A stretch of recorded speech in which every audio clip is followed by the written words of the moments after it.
បាទសួស្តីបងប្អូនទាំងអស់គ្នាថ្ងៃហ្នឹងជួបគ្នាជាថ្មីជាមួយខ្ញុំបាទបូរីបាទអញ្ចឹងថ្ងៃនេះខ្ញុំបាននាំនៅផលិតផលថ្មីមួយដើម្បីងាយស្រួលសម្រាប់បងប្អូនទាំងអស់គ្នាដែលប្រើប្រាស់នៅប្រព័ន្ធភ្លើង 220V តែតែងតែមានបញ្ហាភ្លើងឡើងចុះខុសប្រក្រតីភ្លើងបុកអីដាច់ញឹកញាប់ធ្វើឲ្យខូចគ្រឿងទទួលអីហ្នឹងបាទអញ្ចឹងឧបករណ៍មួយនេះគឺយើងអាចការពារបានបាទគឺថ្មីសម្រាប់ឧបករណ៍មួយនេះគឺយើងអាចកំណត់ទាំងតុងចុងលើសខ្វះហ្នឹងហើយយើងអាចកំណត់វាបានយើង reset វាដោយប៊ូតុង reset នេះបាទគឺយើងកំណត់វាបានអញ្ចឹង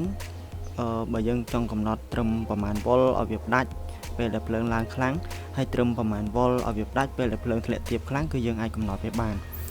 ហើយចំណុចពិសេសមួយទៀតគឺយើងអាចកំណត់អំពែវាបានទៀតបាទអញ្ចឹងសម្រាប់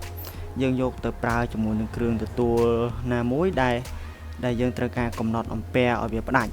បាទអញ្ចឹងយើងអត់បាច់ប្រើ disjunctor ក៏បានគឺយើងអាច reset កំណត់នៅលើនឹងបានហ្នឹងហើយអញ្ចឹងឧទាហរណ៍ថា motor ហ្នឹងវាស៊ី10អំពែអញ្ចឹងយើងត្រូវការ reset កំណត់វាឲ្យត្រឹម10អំពែឬ11 12អំពែឲ្យវាផ្ដាច់អញ្ចឹងចំពោះឧបករណ៍មួយនេះគឺយើងអាច reset វាបាន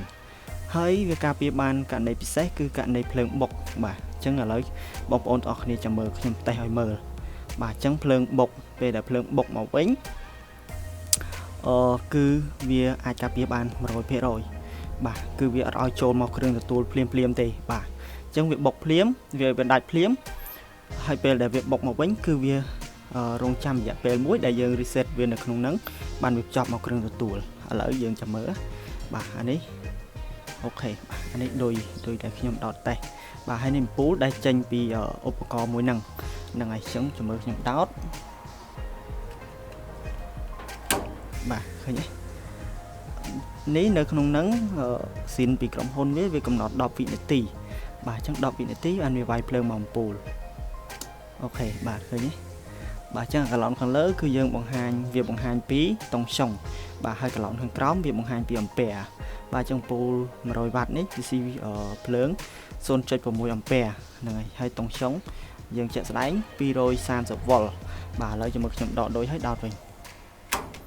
បាទឃើញទេហ្នឹងហើយគឺវារាប់សាថ្មី